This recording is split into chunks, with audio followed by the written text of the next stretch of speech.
Hello everybody, welcome back to my YouTube channel សួស្តីបងប្អូនទាំងអស់គ្នាសូមស្វាគមន៍មកកាន់បាទ YouTube channel របស់លោកគ្រូបន្តទៀតហើយថ្ងៃនេះបងប្អូននឹងរៀនអំពី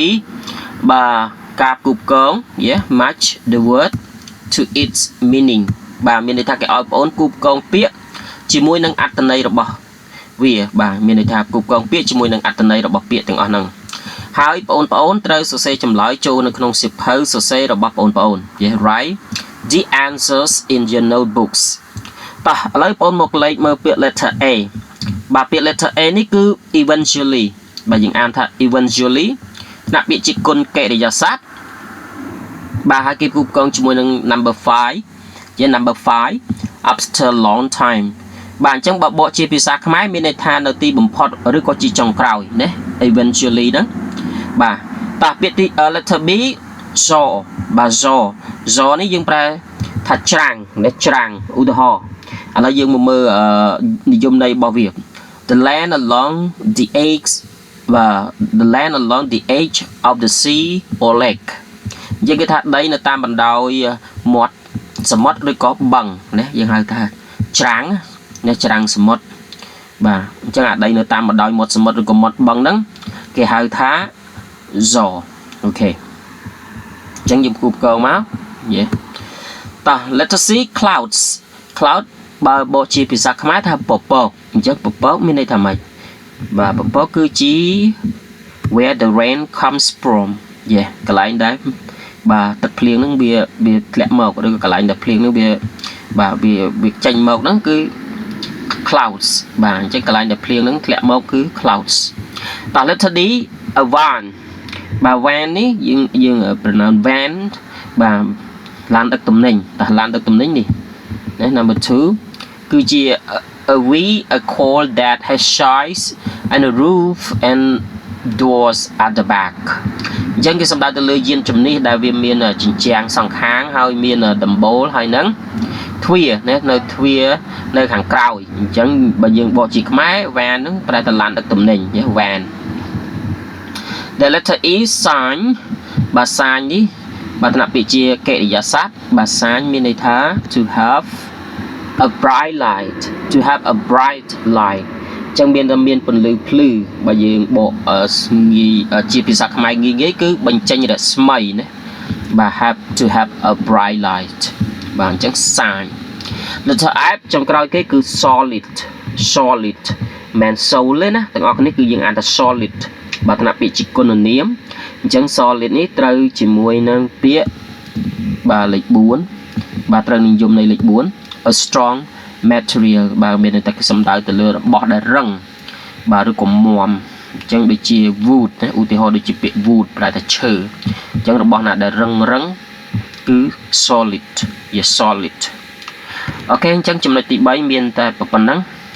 ហើយលោកគ្រូសង្ឃឹមថាបងប្អូននឹងទាន់ទាំងអស់គ្នាបាទគេដាក់ពាក្យជាភាសាអង់គ្លេសហើយនិយមន័យក៏ជាភាសាអង់គ្លេសដែរអូខេតោះឥឡូវយើងបន្តចូលដល់ចំណុចទី4បាទទាំងអស់គ្នានៅក្នុងចំណុចទី4នេះបងប្អូនត្រូវបាទធ្វើលំហាត់មួយទៀតហើយគឺ true or false ពិតឬក៏មិនពិតឬក៏ត្រូវឬខុសណា read the text about Nari and Sambat in activity 2 again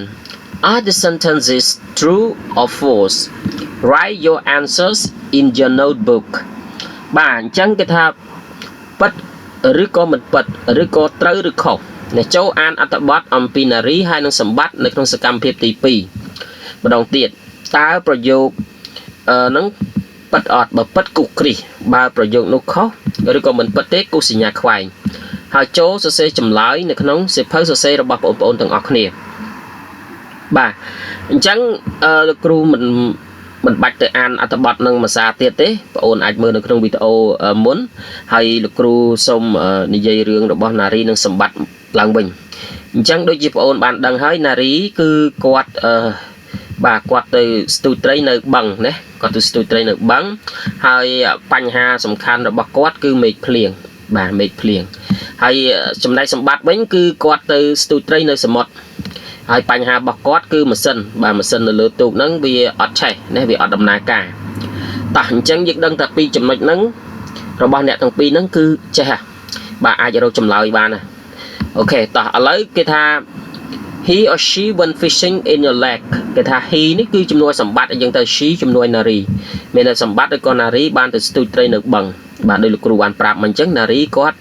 បាទទៅបឹងអញ្ចឹងបងអូនគូសគ្រីកន្លែងនារីនឹងមកណាបាទអញ្ចឹងចម្លើយគឺនារីបាទហើយកន្លែងនេះបងអូនគូសសញ្ញាខ្វែងអូខេតោះ letter B he or she didn't take a raincoat បាទមានន័យថាសម្បត្តិឬក៏នារីនឹងអត់យកអាវភ្លៀងទៅជាមួយទេបាទអញ្ចឹងតកតងនឹងភ្លៀងគឺនារីហ្នឹងហើយបាទបញ្ហារបស់គាត់គឺមេឃភ្លៀងអញ្ចឹងយីគូគ្រីកន្លែងនារីហ្នឹងគាត់អត់យកអាវភ្លៀងទៅជាមួយទេហើយកន្លែងសម្បត្តិបងគូខ្វែងមកបាទតោះ letter C he or she had problem on a boat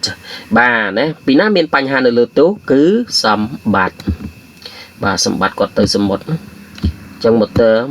មិនម៉ាស៊ីននៅលើទូកគាត់ហ្នឹងអត់ឆេះអូខេមួយទៀត letter D he or she didn't know how to fish បាទមានន័យថាគាត់អត់ចេះពីរបៀបស្ទូចត្រីទេពីណាគេគឺបាទសម្បត្តិតែសម្បត្តិអត់ចេះស្ទូចត្រីទេអូខេអញ្ចឹងនារីយើងគូខ្វែងមកបាទមួយទៀត he or she was frightened បាទខ្លាចពីណាខ្លាចបងបាទគឺសម្បត្តិដែរណាសម្បត្តិខ្លាចភាសាទូគាត់មិនដែលទៅសមុទ្រកាន់តែឆ្ងាយទៅណានៅក្នុងមេរៀនយើងបងប្អូនចង់ដឹងចម្លើយកាន់តែច្បាស់បងប្អូនអាចទៅមើលអត្ថបទនឹងឡើងវិញបាទអានេះគ្រូបង្ហាញជាចម្លើយយកតែម្ដងហើយ letter F នេះបាទមានតែសម្បត្តិឬក៏នារីទៅទឹកបាទអញ្ចឹងទៅទឹកមានតទៅនឹងនារីឯព្រោះបញ្ហារបស់នារីគឺមេឃភ្លៀងបាទអញ្ចឹងកន្លែងនេះជាគូខ្វែងសិនមកបាទអញ្ចឹងនារីគូគ្រីសណាកន្លែងនេះហើយកន្លែងនេះយើងគូខ្វែងទៅលើសម្បត្តិអូខេអញ្ចឹងចំណុចទី4នេះអត់មានពិបាកទេសំខាន់ឲ្យតែបងអូនចាំព័ត៌មានតទៅនឹងនារីហើយនឹងសម្បត្តិពីសកម្មភាពបាទទី2នេះមកគឺបងអូនអាចគូសចម្លើយបានយ៉ាងស្រួលបាទអូខេអញ្ចឹងក្នុងមេរៀនទី3ចំណុច C បាទចំណុចទី3ទី4បានដល់ទីបញ្ចប់ហើយអរគុណច្រើនចំពោះបងប្អូនដែលបានទស្សនាវីដេអូរបស់លោកគ្រូបាទតាំងពីដើមរហូតដល់ចប់ហើយសូមជួយចុច subscribe និង share នៅវីដេអូរបស់លោកគ្រូផងបើសិនជាបងប្អូនពេញចិត្តបាទជម្រាបលាជួបគ្នានៅចំណុចទីបន្ទាប់ពីទី4ទៀតអូខេបាយបាយ